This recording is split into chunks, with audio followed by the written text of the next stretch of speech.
Boa noite, que bom que você tem chegado até aqui, até a nossa live do meio de semana que temos feito, e nesse mês de janeiro nós preparamos reprises de palavra que marcaram as nossas vidas, que abençoaram o nosso ano de 2020, e hoje não será diferente.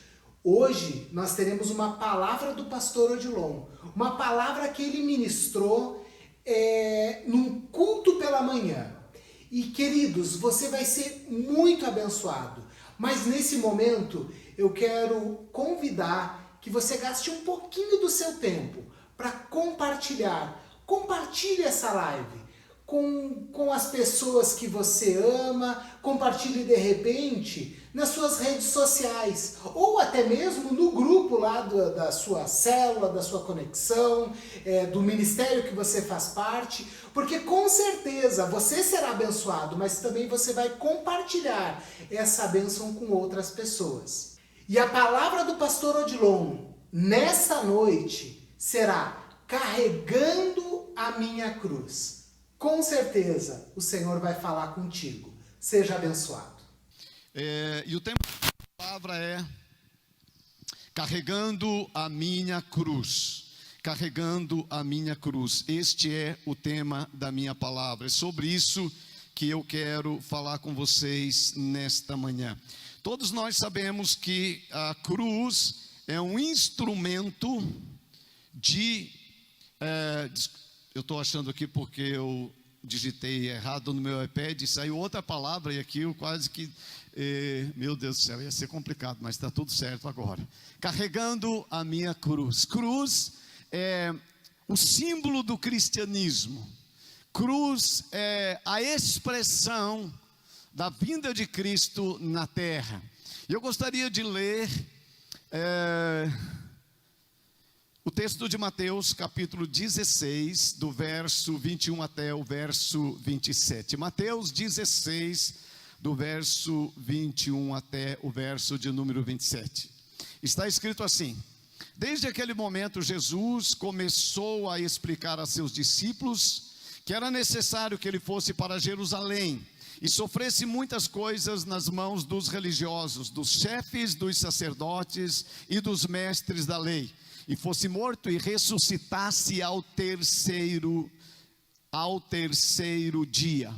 Então Pedro, chamando-o à parte, começou a repreendê-lo, dizendo: nunca, Senhor, isso nunca te acontecerá. Jesus virou-se e disse a Pedro: para trás de mim, Satanás, você é uma pedra de tropeço para mim, e não pensa nas coisas de Deus, mas nas coisas dos homens. Então Jesus disse aos seus discípulos: se alguém quiser acompanhar-me ou seguir-me, negue a si mesmo, tome a sua cruz e siga-me. Pois quem quiser salvar a sua vida, perderá, mas quem perder a sua vida por minha causa, a encontrará. Pois que adianta ao homem ganhar o mundo inteiro e perder a sua alma? Ou o que o homem poderá dar em resgate da sua alma? Pois o Filho do Homem virá na sua glória, ou na glória de seu Pai, com os seus anjos, e então recompensará a cada um de acordo com o que tenha feito. Esta semana eu fui fazer uma visita na casa de uma ovelha. E eu tenho observado como as pessoas carregam a sua cruz. Todos nós temos uma cruz para carregar. Todos nós temos uma cruz. A Bíblia diz isso. E eu comecei a olhar como as pessoas carregam a sua cruz. Qual é o entendimento que elas têm ao carregarem a sua cruz?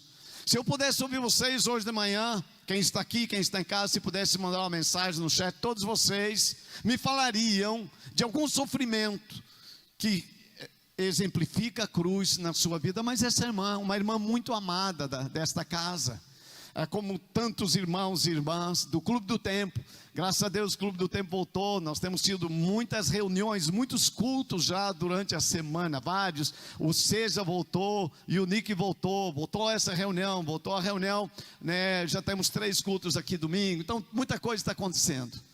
E essa irmã, ela sofreu um acidente num dia em que ela estava se preparando para vir participar de um dos nossos cultos. Ela estava em casa, se preparando para vir, e caiu no banheiro e ela quebrou o fêmur. E foi para o hospital. Eu estou falando da minha querida irmã Francelina. Você está me assistindo em casa, hoje, nesta manhã, um beijo no seu coração. E essa mulher, então, vai para o hospital e começa uma saga de sofrimento. Faz 2 anos que essa mulher não sabe o que é ficar de pé. Faz 2 anos que ela não pode dar um passo sequer. Muitos poderiam caminhar para vir a essa casa adorar a Deus. Alguns preferem um pouquinho mais de comodismo, ficar em casa por razões que cada um sabe qual é, mas poderiam estar adorando a Deus, porque vão a todos os lugares, mas não têm escolhido estar na casa de Deus. Mas essa mulher não pode vir, porque ela não pode se colocar de pé, ela não pode sequer nada. Mas eu, ao encontrar com esta ovelha, eu vi 2 coisas. Que expressão de adoração a Deus! Como esta irmã está carregando a sua cruz. Ao invés de lamentar, ao invés de murmurar, ela tem louvores, ela tem exaltação e ela tem gratidão a Deus. A segunda coisa, ela tem um reconhecimento de gratidão, aquilo que os irmãos, sua família, as pessoas que a amam têm feito por ela. Ainda que sejam poucas coisas, mas ela tem um coração grato. A minha pergunta para você é: como você está carregando a sua cruz? Com gratidão ou com murmuração? Com culto a Deus ou afastamento da adoração a Deus? Pedro, mais uma vez, se torna o personagem central desse texto. Pedro nos representa nesse diálogo com Jesus.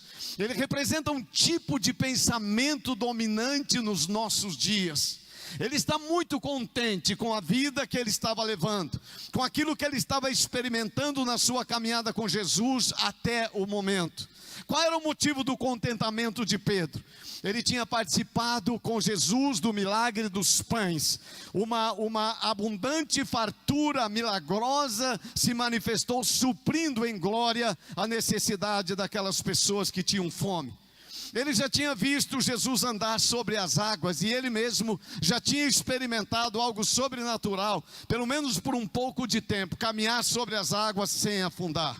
Pedro já tinha visto certa vez, junto ao mar da Galileia, coxos, aleijados, cegos e mudos e muitos outros serem milagrosamente curados por Jesus. Pedro tinha ouvido ensinamentos de Jesus que deixavam todos perplexos por sua sabedoria. Ele gostaria de continuar vivendo esta experiência com Jesus. Quando Jesus muda o tom da conversa e pela primeira vez Pedro vai ouvir algo que me parece que ele não entende. Talvez muitos de vocês que estão me ouvindo aqui de manhã, ou você que está em casa participando desta reunião, tenha achado muito interessante tudo que você tem vivido e nesse domingo de ceia, por que escolher uma palavra sobre cruz, quando a sociedade está precisando de uma palavra que levante o ânimo, que diga que a normalidade logo chegará com a vacina? Por que falar de um assunto como este, que Pedro não demonstra boa vontade para conversar? E o tema de Jesus é sofrimento. Nós vivemos um evangelho tão distanciado da mensagem de Cristo, que quando o sofrimento vem a nós ou a nossa casa, nós que servimos a Deus, nós que somos fiéis a Deus, nos sentimos envergonhados de sofrermos, nos sentimos menos crentes, porque uma prova vem na nossa vida, porque uma dificuldade se apresenta a nós. E como nos dias de Pedro, tudo que ele estava vendo lhe satisfazia, supria as suas necessidades, fazia dele um homem bem sucedido. E é esse evangelho que ele queria, esse evangelho que milhares e milhares de pessoas correram atrás, talvez durante os últimos anos. É este evangelho que tantas pessoas têm abraçado. E Pedro vai nos representar nesse diálogo, porque Pedro não consegue entender o assunto que Jesus traz agora para conversar com ele. E o tema que Jesus traz é cruz. Talvez em toda a história da igreja, nós temos vivido nos últimos anos uma tentativa de vivermos um cristianismo sem cruz, de vivermos um cristianismo sem sofrimento, de termos experiências com Deus que nos coloque num patamar melhores do que qualquer outro ser humano que não serve a Jesus, como se o reino de Deus nos desse uma garantia, fosse um seguro contra sofrimento. Mas Jesus vai falar com Pedro, e Pedro, ele diz: isso não pode acontecer com você, isso não pode. Tem muitas pessoas, e eu estava comentando, eu tive 3 situações nessa semana, eu falei de uma, eu tive mais 2, eu estive diante de mais 2 pessoas, que eu as vi carregando a sua cruz, e eu estava conversando com elas sobre isso. E eu disse a uma dessas pessoas, ela falou: pastor, eu não entendo que nesse momento de tanto sofrimento que eu e minha casa estamos passando, aonde eu tenho encontrado várias pessoas me dizendo: você não pode estar passando isso, você é crente, você deve estar em pecado, alguma coisa deve estar errado com você, com a sua família, porque assim, o que eu sei da vida de crente é que a vida de crente, as coisas só dão certo para ele. Mas eu quero chamar a sua atenção. A expressão de Pedro representa eu e você muitas vezes. Ele diz para Jesus: isso não pode acontecer com o Senhor. Isso não pode acontecer com o Senhor. Mateus 16, 21 a 22, está escrito assim: desde aquele momento, Jesus começou a explicar aos seus discípulos que era necessário que ele fosse para Jerusalém e sofresse muitas coisas nas mãos dos religiosos, dos chefes dos sacerdotes e dos mestres da lei, e fosse morto e ressuscitasse ao 3º dia. Então Pedro, chamando-o à parte, começou a repreendê-lo, dizendo: nunca, Senhor, isso não vai te acontecer. Isso nunca poderá acontecer com o Senhor. As palavras de Jesus soaram aos ouvidos de Pedro como se fosse uma loucura. Em 1 Coríntios capítulo 1, verso 18, Paulo escreve: pois a mensagem da cruz é loucura para os que estão perecendo, mas para nós que estamos sendo salvos é o poder de Deus. Muitas pessoas passaram a acreditar que é possível viver um cristianismo sem sofrimento. A mensagem da cruz é um escândalo para aqueles que receberam o reino de Deus como forma de prosperar financeiramente e se ver livre de todos os problemas desta vida. Jesus nunca ensinou esta matéria na sua escola, nem os apóstolos, nem os pais da igreja no começo da era cristã.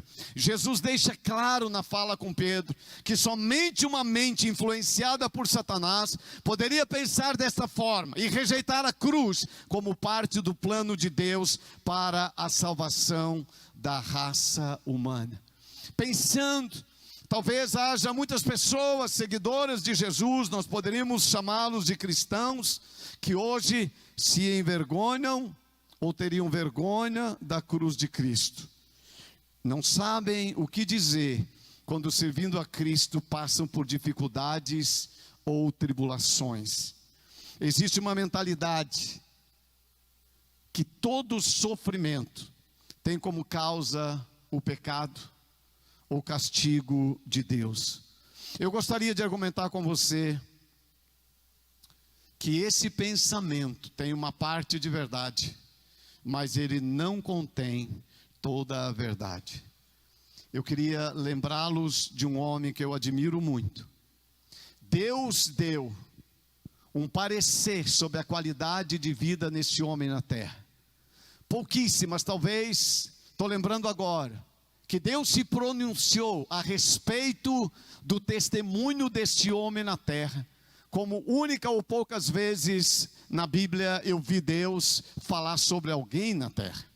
Deus disse, ele é justo. Deus disse, ele é temente. Deus disse, ele é reto. Eu estou falando de Jó. Na terra de Uz vivia um homem chamado Jó. Era homem íntegro e justo. Temia Deus e evitava fazer o mal. Capítulo 1, verso de número 1. Tinha ele 7 filhos e 3 filhas. E possuía 7.000 ovelhas, 3.000 camelos, 500 juntas de boi e 500 jumentos. E tinha muita gente a seu serviço. Era o homem mais rico do Oriente. Seus filhos costumavam dar banquetes em casa. E cada vez ele convidava suas 3 irmãs para comerem e beberem com eles. Terminado um período de banquetes, Jó mandava chamá-los e fazia com que se purificasse. De madrugada ele oferecia holocaustos em favor de cada um deles, pois pensava, talvez os meus filhos tenham lá no íntimo pecado e amaldiçoado a Deus. Esta era a prática de Jó constantemente. Certo dia, os anjos vieram apresentar-se ao Senhor e Satanás também veio com eles. O Senhor disse a Satanás, de onde você veio? Ele respondeu ao Senhor, de perambular pela terra e andar por ela. Disse então o Senhor a Satanás, você viu meu servo Jó? Você viu meu servo Jó? Veja a resposta de Satanás ao Senhor. Não há ninguém na terra. Antes disso, o Senhor diz assim, você viu meu servo Jó? Não há ninguém na terra como ele, irrepreensível e íntegro, homem que teme e evita o mal. Será que Jó tem razão para temer ao Senhor? Respondeu Satanás. Olha o que Jó diz. Senhor, é óbvio. Jó te teme. Veja o que o Senhor deu para ele. Ele é o homem mais rico da terra. Acaso não puseste uma cerca em volta dele? Não tem desprotegido ele todo o tempo? A sua família? E tudo que possui? Tu mesmo, Senhor, tens abençoado tudo que ele faz, de modo que seus rebanhos estão espalhados por toda a terra. Jó é um homem abençoado, e ele te serve por causa das bênçãos. O Senhor está enganado em relação a Jó. A fidelidade de Jó é comprada pelas bênçãos que o Senhor dá a ele. Jó não te ama de graça, ele te ama como consequência daquilo que ele tem recebido. E aí eu pergunto, será que muitos de nós não servimos ao Senhor e o amamos por aquilo que Ele nos tem dado? E não damos razão ao argumento de Satanás diante de Deus? E aí o diabo faz um desafio. Mas estende a tua mão e fere tudo que ele tem. E com certeza ele te amaldiçoará na tua face. Satanás estava dizendo sobre Jó, eu conheço que tem uma turma de crentes que só serve ao Senhor por aquilo que eles recebem. Tira para o Senhor ver aonde vai estar a fé deles. E eu pergunto para você que está aqui, para você que está em casa. Sua fé, subsistirá se você perder aquilo que Deus tem dado a você? A saúde, os bens, o emprego, um parente querido? Sua fé sobreviverá a isso? Esse foi o desafio que Satanás fez diante de Deus. Jó não vai sobreviver, porque a fé que ele tem está baseado nas bênçãos que o Senhor deu a ele.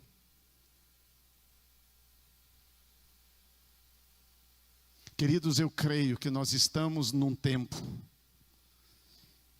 e sempre, como foi na vida de Jó, é na minha e na sua. A cruz sempre vai revelar o melhor ou o pior de nós. Esses dias a cruz está revelando que tipo de crente eu sou e que tipo de fé eu tenho.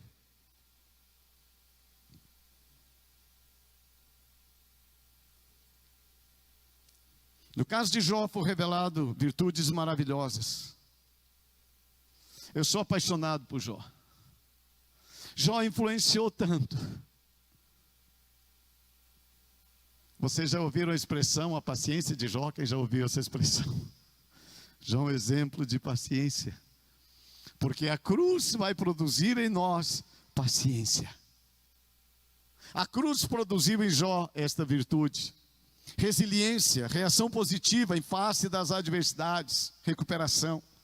Jó provou amar a Deus, não por causa dos bens que ele havia recebido, mas ele amava Deus, porque para ele, Jó, Deus era bom e era justo.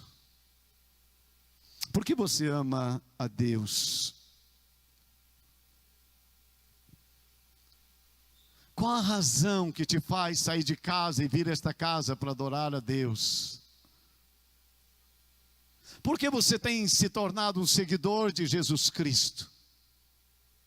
Eu realmente penso que um número razoável de pessoas não retornará à casa de Deus. Um número razoável de crentes não continuarão com a sua fé como era antes, porque foram prejudicados na sua prosperidade. Não estão prosperando como antes, não conseguem manter o seu status social. Então agora não encontram razão para sua fé.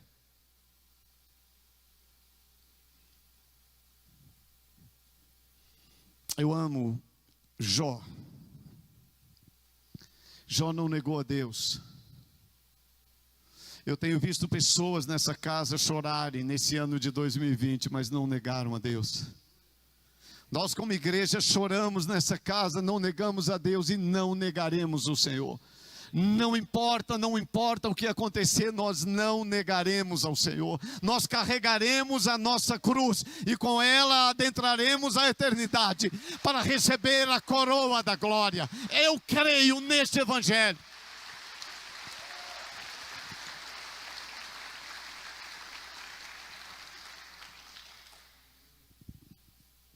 Talvez é uma das expressões mais confortantes que eu encontrei nos momentos de dor na minha vida.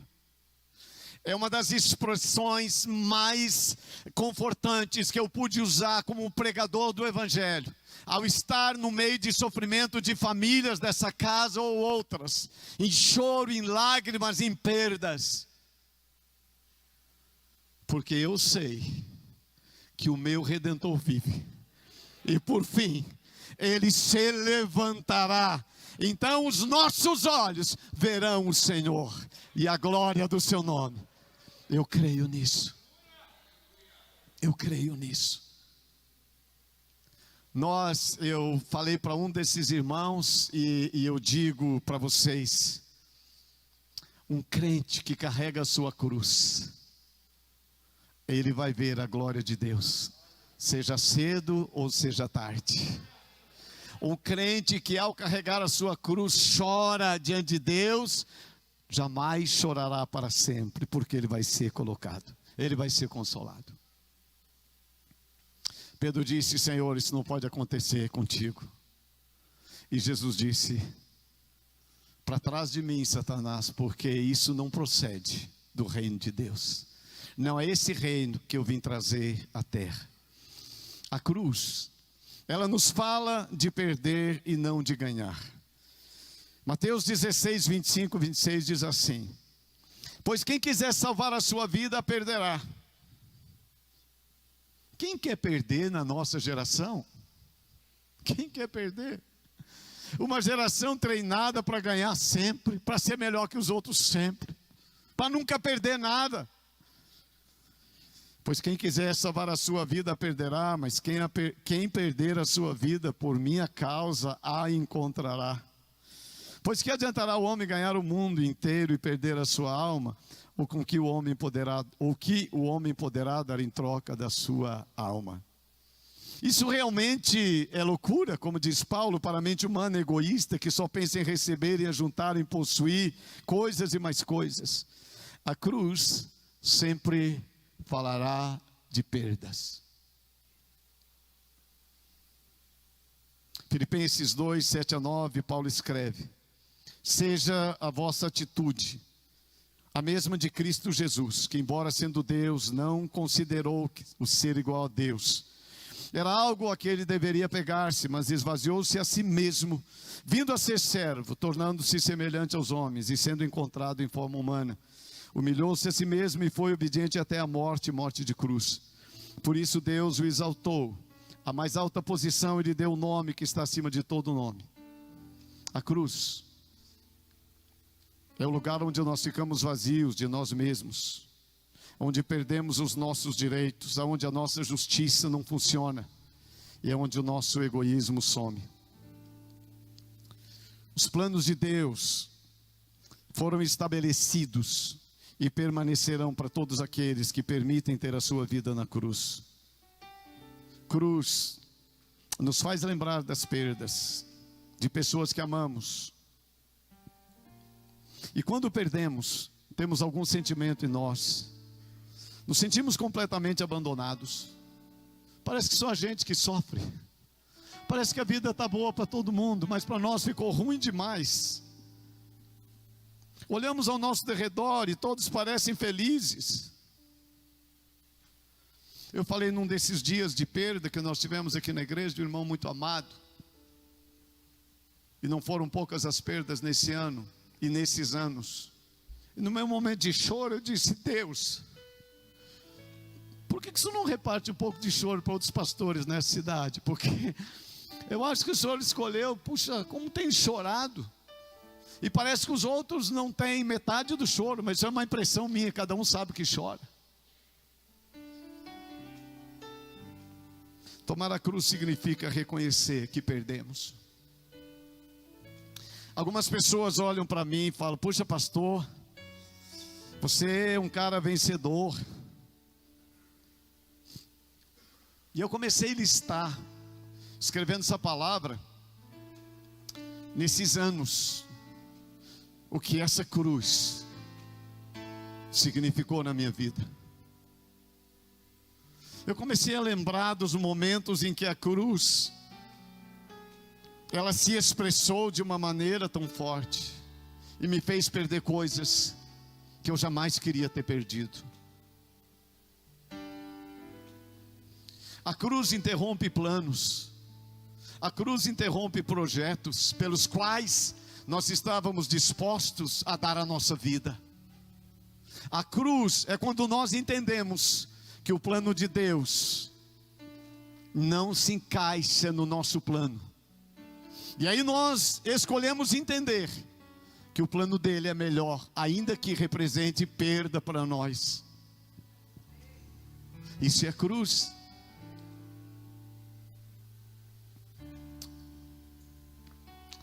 Eu não posso deixar de falar com você que está em casa e você que está aqui.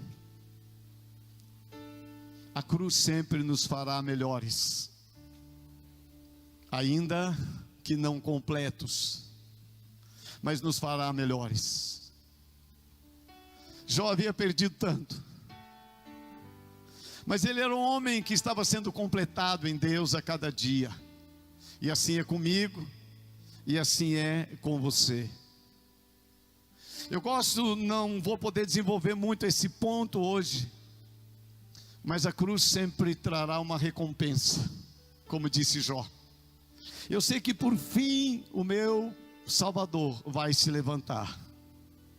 Queridos, eu sei que depois que passar todos esses dias de dificuldade para mim, para você, para a igreja, Deus vai se levantar no meio da igreja, e a igreja vai viver uma manifestação da glória, como nós não vivemos ainda antes dessa prova. Eu creio, se nós passarmos, entendermos e tomarmos a nossa cruz e continuarmos seguindo a Jesus, eu creio.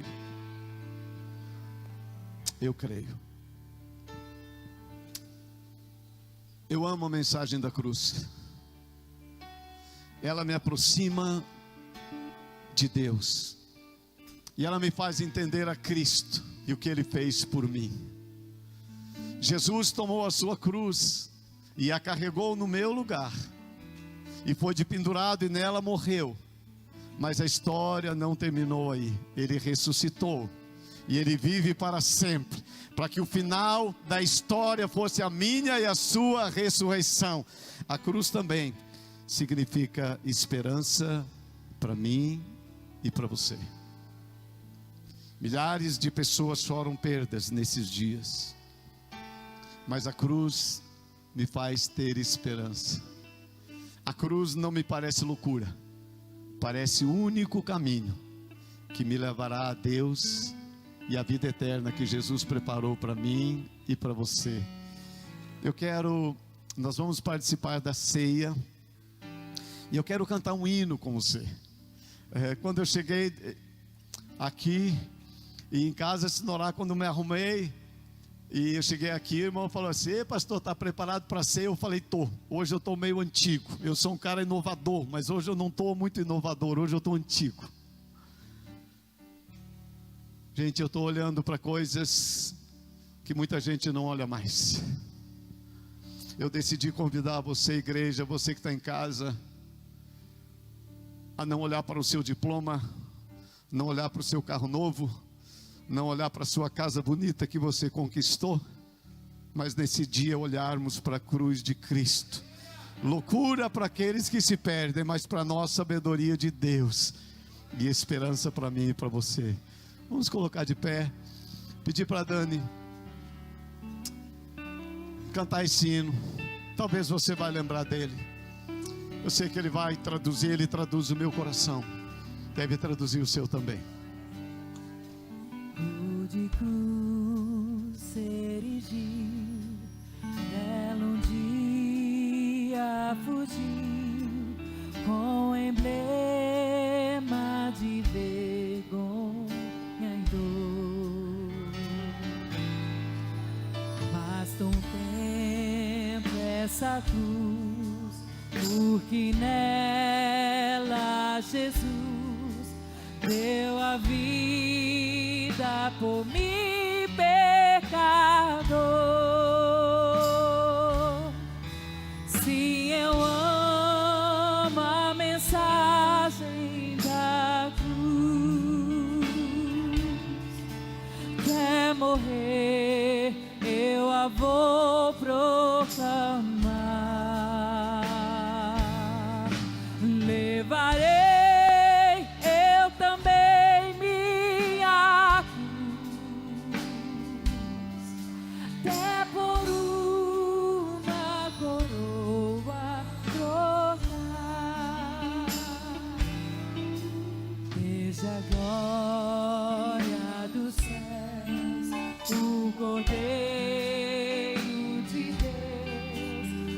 Calvário humilhante baixou. Essa cruz tem pra mim atrativo sem fim, porque nela Jesus me salvou. Sim, eu amo a mensagem da cruz. Quer morrer, eu a vou proclamar. Levarei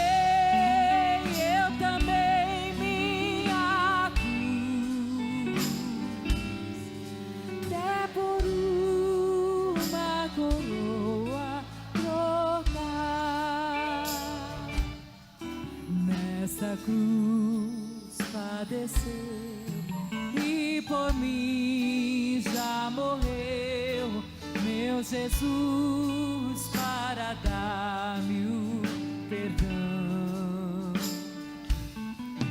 Mas me alegro na cruz, ela vem a graça e luz para minha santificação.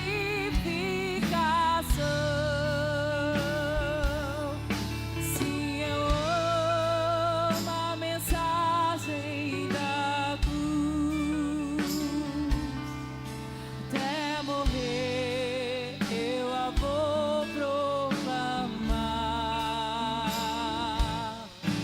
Levarei eu também minha cruz, até por uma coroa trocar. O plano de Deus sempre será melhor do que os nossos. Com certeza, você foi muito abençoado nessa noite. Que palavra abençoada! Ouvir o pastor Odilon falando sobre carregando a minha cruz move o meu coração. E eu tenho certeza que move o seu coração também nessa noite. E eu quero aproveitar esse momento, esse ambiente, essa palavra e essa sensibilidade do Espírito Santo para orar pela sua vida, para abençoar a sua vida, para abençoar o seu lar, em nome de Jesus. Eu te convido a fechar os seus olhos. Pai, nós te louvamos. Muito obrigado, Senhor. Muito obrigado por essa noite, por essa palavra tão abençoada do pastor Odilon.